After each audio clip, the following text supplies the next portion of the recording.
El sol se rió cuando los vio partir en invierno. El tiempo pasó sin hablar de lo que fue el abuelo, y en el afán de cambiar a los dos se les pasó inculcar en aquel crío la semilla y el calor de la lengua natal. Nos enseñaron aquellos pequeños pies a besar a la tierra y a ver las estrellas después. Ay, María, Jesús y José pronto habitaron su propia casa, viendo a distancia los... El tema de hoy será el trabajo. Esto es primera llamada, primera llamada, primera.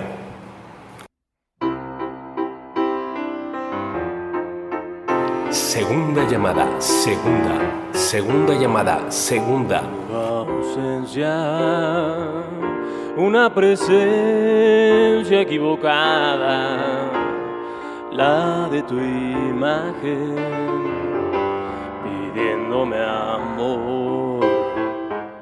Tercera llamada, comenzamos. Esto es Radio Maroma de Teatro, el programa en el que los artistas hacen grandes peripecias para hacer del ser la manera de ser.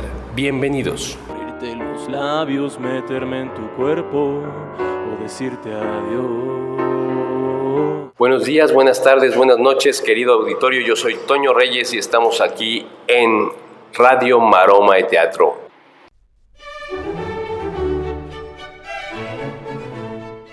Hoy, en Radio Maroma de Teatro, platicaremos sobre el trabajo. El trabajo es esta acción de hacer algo y ganar dinero.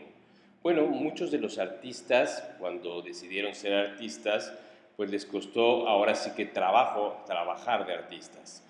Por lo tanto, tuvieron muchas veces que hacer otros trabajos. Trabajaron a lo mejor de meseros, o trabajaron de mensajeros o de muchas otras cosas, de cocineros. En fin, este trabajo que hacer para poder llegar a vivir del arte, ¿no? Con este sueño para vivir del arte. A mí, en lo personal, yo recuerdo mucho como un trabajo muy extraño en estas cosas que está uno buscando, pues porque ya en la casa le dicen, pues tienes que hacer algo, tienes que trabajar.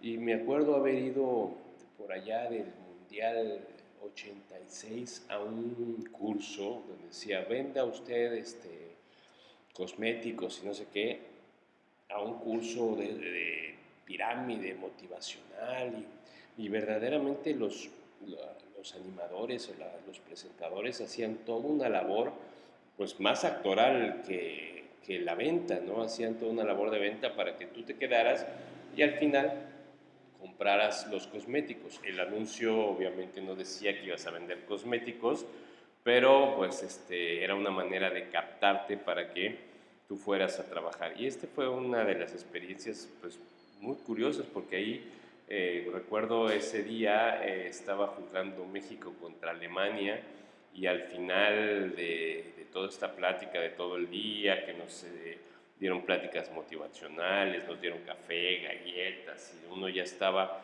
pues metido en ganar dinero y cómo debía uno trabajar.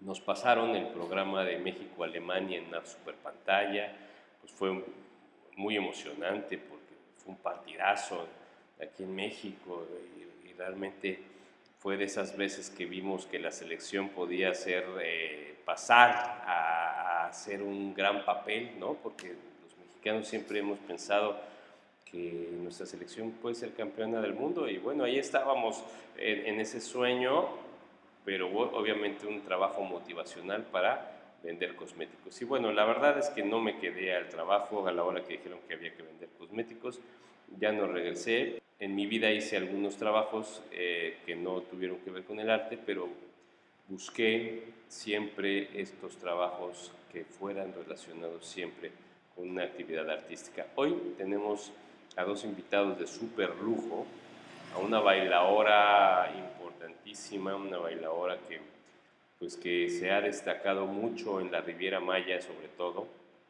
mexicana, pero con sangre andaluza, con sangre le corre por las venas esta manera de bailar, de ole la gracia, y la verdad es que es una mujer que ha hecho por la danza flamenca algo muy importante, y ha parecido que la Riviera Maya es un pequeño espacio de Andalucía. La maestra María Díaz, que nos va a platicar de qué trabajó y cómo fueron sus primeros trabajos en el baile flamenco. Vamos con María Díaz.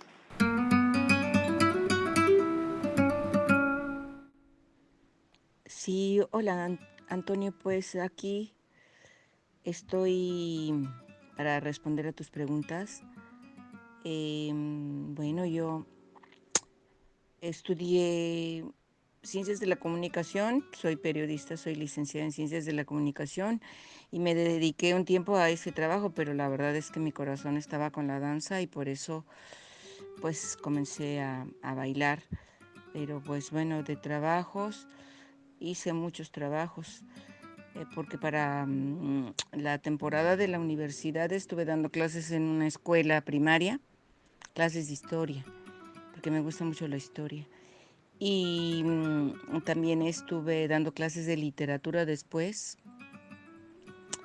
ya después de años, en una escuela de bellas artes, donde todos los que estaban estudiando más bien iban a ser bailarines, entonces así que mucho estudiar no les gustaba, pero bueno, eso fue una experiencia un poco fuerte porque como eran jóvenes, ay, muy difícil. Sin embargo, pues fue interesante.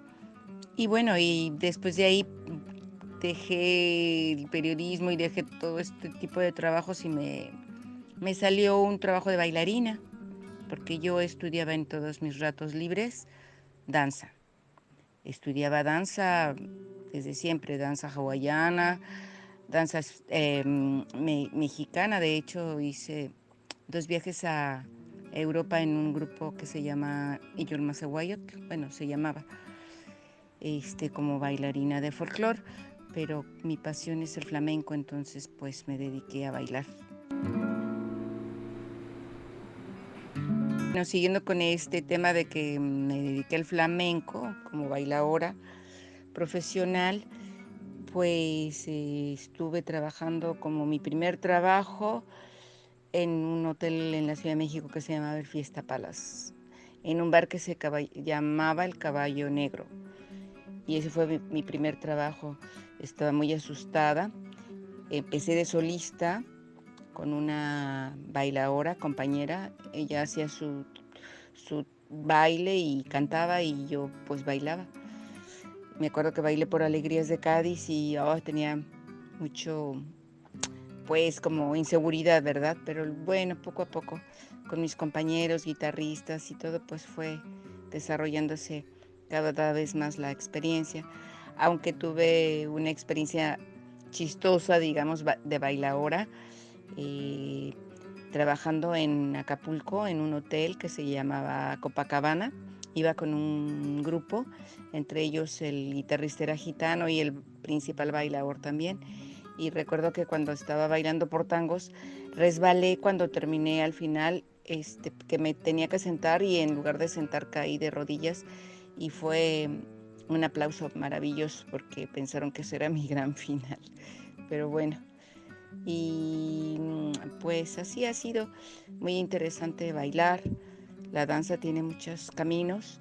Yo me dediqué al flamenco, pero también he hecho danza contemporánea y he estudiado ballet para adultos. Y pues actualmente pues me dedico a dar clases y también hago yoga y hago qigong, que son, digamos, aspectos de movimientos diferentes del cuerpo, porque al final siento como que toda la danza se convierte en una gran meditación.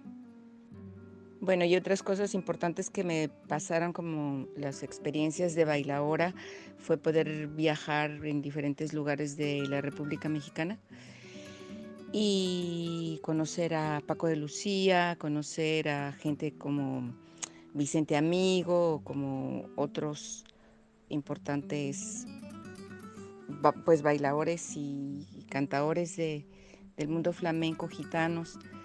que me han aportado muchas cosas porque los he admirado y bueno, pues aquí sigo bailando. Qué maravilla. Muchísimas gracias María Díaz por esta experiencia tan maravillosa de tu trabajo. Te mando un fuerte abrazo y un beso. Y bueno, para seguir platicando sobre el trabajo y los artistas, de qué trabajaron, platicamos con un gran cantante, un trovador importantísimo de Sosocotla, Morelos, que pues ha hecho del indigenismo un verdadero orgullo, el maestro Marco Tafoya. Mi querido Marco, ¿cómo estás?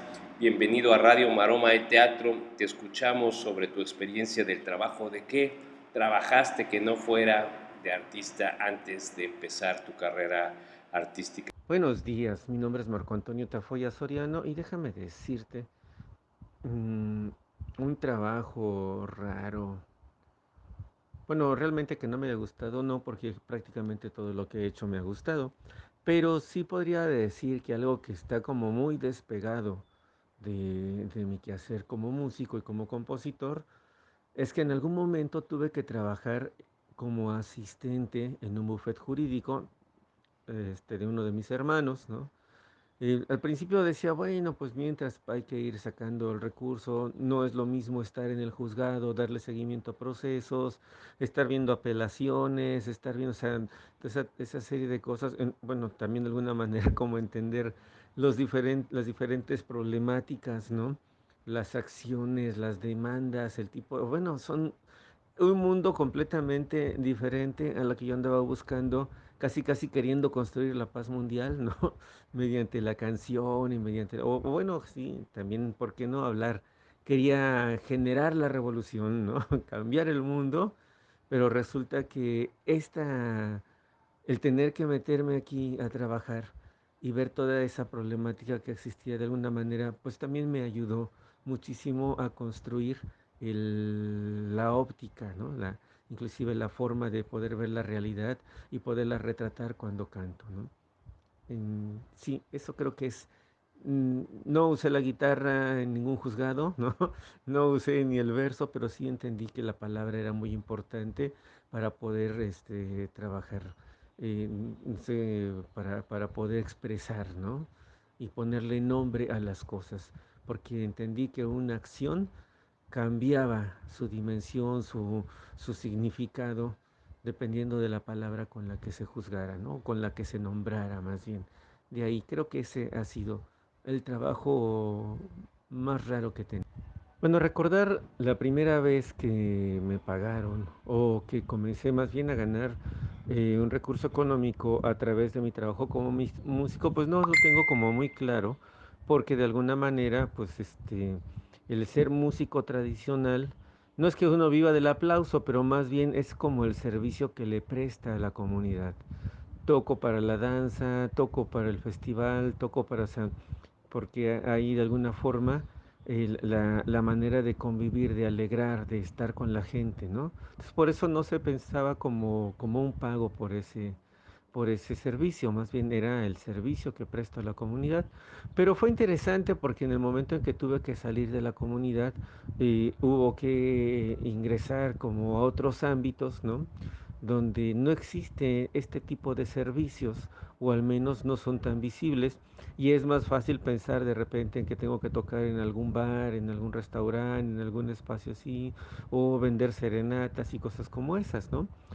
Pero de lo que más recuerdo es que estando entre los compañeros como Alejandro Stuart, ¿no? Que fue un poeta chileno, que me invitó a musicalizar su obra y comenzamos a hacer varias giras en la UNAM y a tener así como espacios. Para mí era un mundo nuevo realmente, ¿no?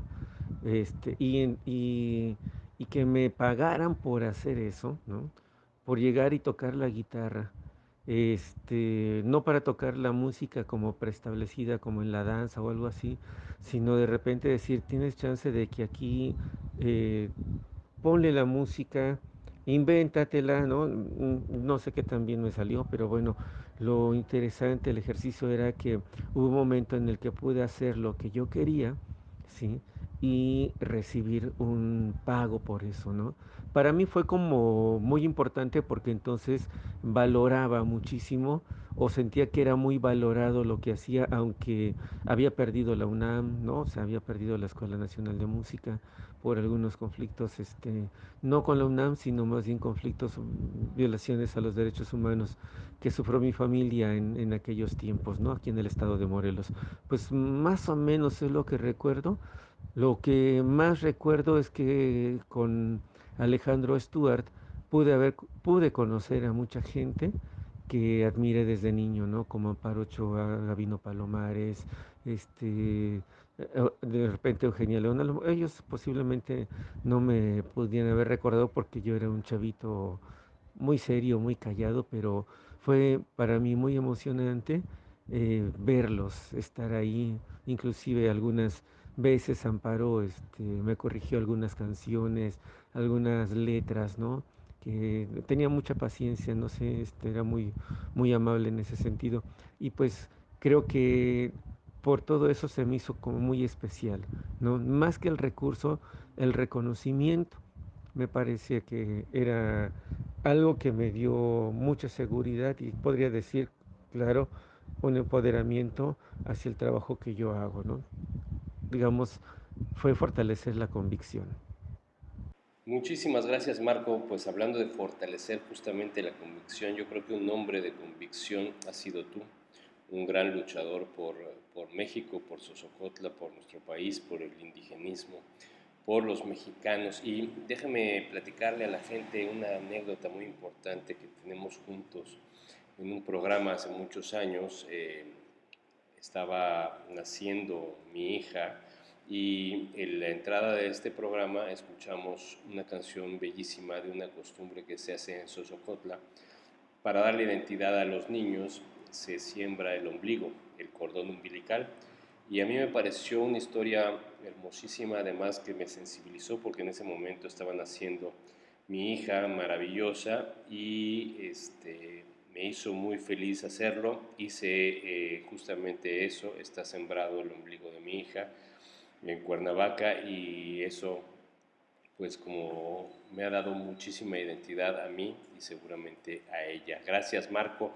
Y bueno, para terminar el programa vamos a ir con una canción de Marco Tafoya, pero antes agradecer a nuestros patrocinadores, el Ayuntamiento de Tulum, con el tesorero Edgardo Díaz, a la surtidora del hogar, también Carlos Díaz. Los Díaz han estado presentes como patrocinadores.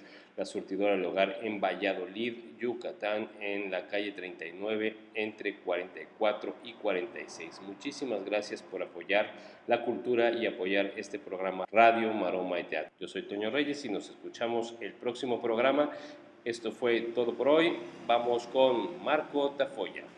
Teotenantli, Teotetachli, Texconcinco, Teahuitimocuicatisque, Mawala Intla Totonalo.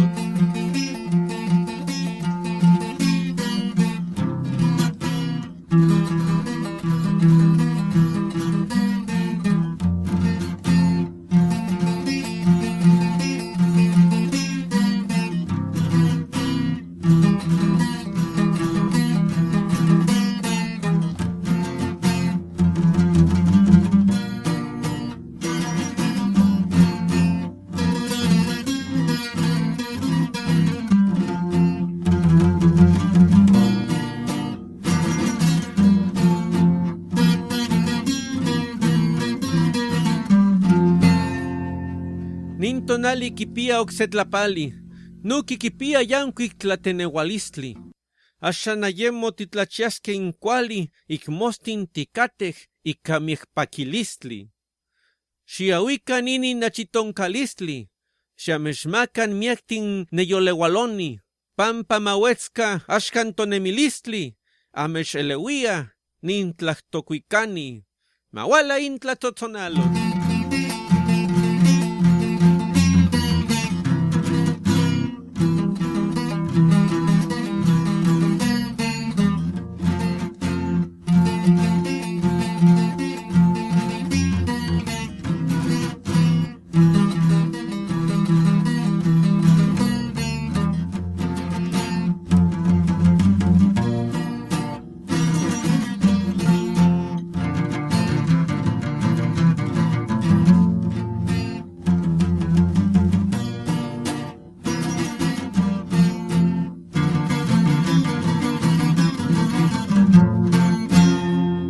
tonali, se sihuatl se oquixtli, technotzaticatek ik intlasohtlalis, awel nihkawa ninne yolewalistli, copa techmotlalia ninne chicali. Ika olinyotl yehuan monemictia, yesek amo monemictia san yehuan, in san yelistin ashan mosentilia, pakihconiske apalxogotl saniman, maticoniske.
Hualajket tlachtolnamiquilistin, cocoltin guantetajnantli imispancinco, tocaj ica tlachtoli tlaismatilistin, monekini nigmochiua sitlacuilco, acaj miquis nosotlagatis momostla, inmochi quipia inin semanahuatl, tlaocoyalistli amo, isquisca mostla, noca ximitotican xochipitzahuac, mawala intla tzotzonalo.